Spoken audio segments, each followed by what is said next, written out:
هر کی منو میبینه میگه تو چی میزنی. غیر ممکنه یکی منو ببینه و نگه اینو که او تو چی میزنی انقدر شادی. من هر وقت که تو بحث روک بودنتون توی موقع نقل قولی میخواستی بکنی و من روک هم فریم ببخشید که میگم اینا، هر سری که میگی اینو من مغزم میره توی ماشین هوای تاریک، سنا ناراحت، یه چیزی میخوام بهت بگم یعنی ته رو گویا خیلی بازم ضبط کردم داشت گذاشتم لحظه آخر مسافرت. خیلی خوب بود، خیلی خوب بود و جالب بود. بعدن که گذشت فهمیدی که نه. آره ولی بازم منو ولی گاییدی تو همچنان نظرم این هست. دیگه شرمندم. باز من اگه یکی بهم گیر بده میگم چشم شما درست میگی. یعنی در این حد حوصله ندارم که مثلا نمیگم که این نظر خود شماست، میگم الان بگم نظر شماست، باز دوست داره بحث رو ادامه بده. ولی وقتی بگی چشم میگم چشم، بعد دوباره کار خودم انجام. چشم کار خودم، چشم کار خودم. بچه‌ها خدا وکیلی نذارین چیزی جلوی شاد بودنتون رو بگیره. مگه میخواین چند سال زندگی کنیم که بعد بیایی باز همونم ناراحت باشی؟ چه میدونم کارخونه داری، بعد پیش خودت میگی که مثلا آقا اگه با همکارم بگم بخندم شاد باشم ممکنه پرروشه. این باور غلطیه که تو داری. باور تو عوض کن. تو باور داشته باش که آقا اتفاقا با همکارت بر بخوری خیلی بیشتر میتونی ازش سواری بگیری. روک بگم نذار چیزی جلوی شاد بودن تو بگیره. به خودت میای میبینی آقا شده 80 سالت 100 تا کارخونه هم داری ولی اونقدر شاد نبودی. شاد باش. خیلی من به خدا هر کی منو میبینه میگه تو همه چیز بهت میاد غیر از دکتر، و وقتی این کلمه رو به من میگه من بال در میارم. میگم چقدر خوبه که من توی اون اشل دکتر بودنه نیستم. یعنی انقدر کسخلم که تو اشل دکتر بودنه نیستم. این خیلی خوبه. شاد، خوشحال.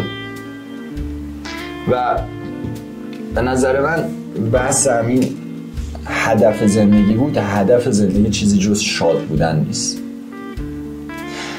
و برای شاد بودن بچه‌ها فقط احساساتتون رو مدیریت کنیم. ما دوتا چیز داریم، دوتا نوروترانسمیتر داریم. اینو گوش بده حتما گوش بده.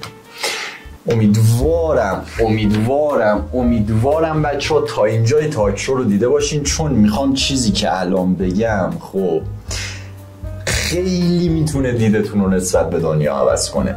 امیدوارم دیده باشین تا اینجا. هر کی تا اینجا دیده خدا دوستش داشته.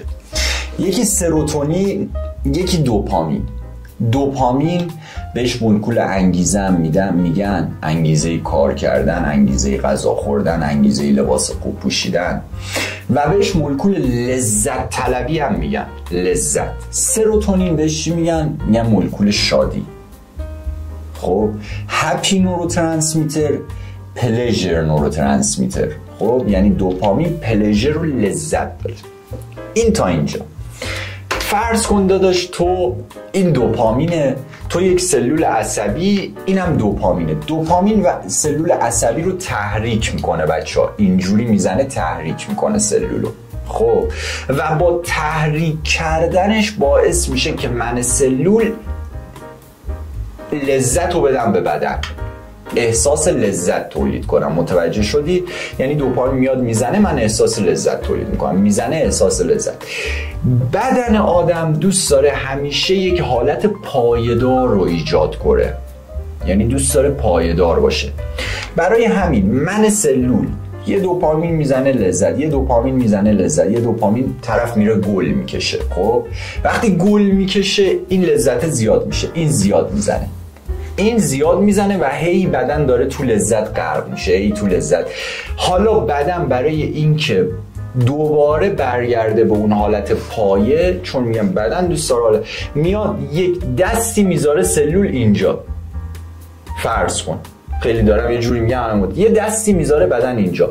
حالا این که میزنه همون اندازه قبل سلول تحریک میشه، چون یه دستی اینجاست دیگه. نگاه قبلا اینجوری بود، حالا میاد یه دستی میذاره اینجا، دیگه نمیخوره، خودکاره.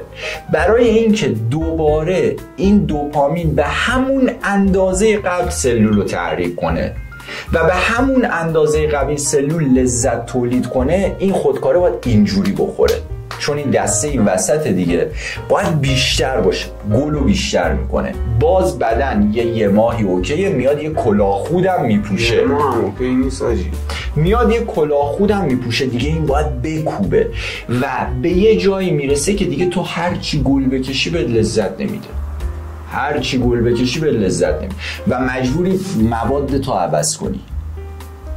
این میشه دوپامین، این میشه لذت طلبی. در واقع به صورت خلاصه بگم، لذت طلبی باعث میشه که تو برای اینکه به همون اندازه قبل لذت ببری تلاش بیشتری کنی. وقتی یه آدم لذت طلب باشی، نمیدونم گرفتی یا نه؟ جون سنا گرفتی؟ خب داشت. حالا بذار من شخص لذت طلبم فکر کنم تا اینجا گرفتی. یه چیزی داریم به اسم سروتونین که من عاشقشم، یعنی شادی. سروتونین چجوری سلول عصبی رو تحریک باعث میشه شادی تولید بشه؟ با مهار سلول عصبی. دوپامین با تحریک سلول عصبی باعث میشه که سلول لذت تولید کنه. سروتونین با مهار سلول عصبی باعث میشه که سلول شادی تولید کنه. یعنی میگن دوپامین یه نوروترانسمیتر تحریکیه، سروتونین یه نوروترانسمیتر مهاریه. دوباره بگو. نگاه کن، همین نیم خط آخر دوپامین یه نوروترانسمیتر تحریکیه، اینو میزنه، سروتونین اینو دور میکنه، با مهار سلول عصبی باعث شادی میشه. حالا تو فرض کن سلول عصبی رو یه چیزی داره مهار میکنه، سلول عصبی این کلاهخوده که بود اینو بر میداره، دوست داره به همون حالت پایه، انگار سلول عصبی شل میشه جلوی سروتونین، هی شلتر میشه، هی شلتر میشه، هی خیلی راحت‌تر تحریک میشه. نمیدونم گرفتی یا نه؟ سروتونین این یعنی چی؟ یعنی تو اگه آدم شادی باشی به مرور زمان با تلاش کمتری به همون اندازه قبل شادی، برعکس لذت طلبی. تو هرچی بچه ها شما لذت طلب باشین نیاز به تلاش بیشتری دارین تا به همون اندازه ته نداره، و برعکس هرچی شما شاد باشین نیاز به تلاش کمتری دارین تا به همون اندازه قبل شاد باشین. برای همین خودتون رو احمقانه شاد کنین. من با صلوات شمارم این کارو میکنم. یه صلوات شمار دارم، چیزای شادی که تو زندگیم چیزایی که منو شاد میکنه، احساس شادی خیلی مهمه، چیزایی که منو شاد میکنه هی میشمارم. صلوات شمار تو بیارم و شما با صلوات شمار میتونید به صورت دستی سروتونین خودتون رو بالا ببرید، به صورت دستی، به صورت خودآگاه، و بعدش به یه جایی میرسی که من ناخودآگاه شادم. اول خودآگاه شادم، ای کسی که توی افسردگی غرقی، ای کسی که توی بدترین جای دنیایی، یه صلوات شمار بکن دستت، مطمئن باشی یه چیزی توی زندگی داری که تو رو شاد کنه. فقط با صلوات شمارت به اون فکر کن. بشین اینجا خوب نبود. آره آقا اینو میکنی دستت، من سنا جدی باید بخوام این من واسه چی آورده؟ نه این سروتونین انرژی که برای من، این خیلی برای من مهمه. خب مثلا از خونه تا اینجا و از اینجا تا خونه چقدر من داداش نگاه کن، این تو دستم گوشیمو که باز میکنم میبینم یه دفعه میبینم 90% شارژ داره، خب میتونست 1% داشته باشه. اینو میزنم خودم خل گیر میارم، اینو میزنم و میگم وای چقدر خوب بود، 90% شارژ داری، حلالت باشه. در همین 10 ثانیه خودم رو شاد نگه میدارم و تو هر چی بیشتر بتونی اینو کش بدی بهتره. یعنی مثلا نگی که ای والله 90% شارژ داره، نه 90% شارژ خوب پشما، من الان باید پا میشدم گوشی رو میزدم به شارژ. یا مثلا من سنو یه فلش دارم بس میگم تلویزیون خونم، برای همین من تنهایی خیلی راحت تر زندگی میکنم. عکس کسایی که دوست دارم، مامانم، خواهرم، بابام، اینا تو فلشه هی شاید 10 تا عکس باشه، هی به صورت اسلایدی روی تلویزیون نمایش داده میشه. هر موقع نگاه میکنم شاد میشم، سروتونین خودم رو دستی میبرم بالا و الان به یه جایی رسیده که هر کی منو میبینه میگه تو چی میزنی.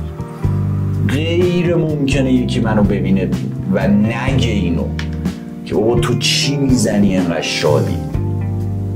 با همین من یه آدمی بودم، همه بچه ها میدونن یه زمانی زولپیدم که میخوردم اصلا غرق افسردگی، نمیتونستی منو تحمل کنی برای 2 دقیقه، واقعا نمیتونستی منو برای فقط قر میزدم. ولی این صلوات شماره منو نجات داد. به نظر اگه کسی به تمام اعضای بدنش مسلط باشه چه برسه به احساسش، باز هم به بازی با اعتیاد بره، برای اینکه بگه من میتونم، من قدرتمندم، میتونم با اعتیاد بازی کنم، نه اعتیاد با من بازی کنه، در این بازی شکستش تضمین شده است. آیا اینه که این افرادی هستن که ماهانه یه موادی رو مصرف میکنن، به نظر هیچ ریسکی نیست براشون، برای 10 سال داره هر ماه میره فلان مواد مصرف، 10 سال مواد سنتی دیگه، ماهی یه بار شیمیایی، نه ماهی یه بار هر ماه میره 10 سال هم هست این قانون رعایت کرده از خودش، اون معتاد نیست به نظرم، میتونه این ادامه بده. زیر پاش لیز نیست. آیا یه غم بزرگی بره سمتش؟ ممکنه، با وجود این که به تمام چیزاش آگاه، مثلا مثل تو صلوات شمارش یه جوری دیگه ای کار میکنه، ارزش ها رو پیدا میکنه و بهشون بها میده. ممکنه. پس واسه هیچی هم نیست اینجا بازی آگاهی. خب خیلی کمک میکنه، نگاه کن مثلا بازم هست دیگه. آره دیگه، یعنی هیچ کس در امان نیست. اون که هیچ کس تو زندگی کردن داداش در امان نیست. تو ممکنه بری بیرون ماشین بهت بزنه اصلا، ولی کسی که 10 سال ماهی یه بار میزنه دمش گرم. دارم میگم خوب میتونه کنترل کنه خودشو، خیلی خوب میتونه خودشو کنترل کنه. بازی اعتیاد بازی خیلی جالبیه، چون من خیلی اعتیاد دوست دارم. من اختیار ذهن رو میگیره و با وجود اینکه این شخص کاملا اختیارش دستشه، یه روزی اختیارش دستش میشه نباشه و ماهی 2 بار بزنه و بعدش ماهی 3 بار.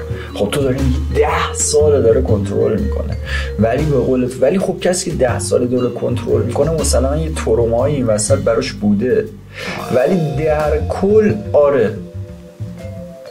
در کل باید موافقم ممکنه یه اتفاقی بیفته سر این نشه بازی یه دفعه هروئینش، کاملا امکانش هست، ولی اصلا ندانسته شاید. آره ولی به نظرم 1%.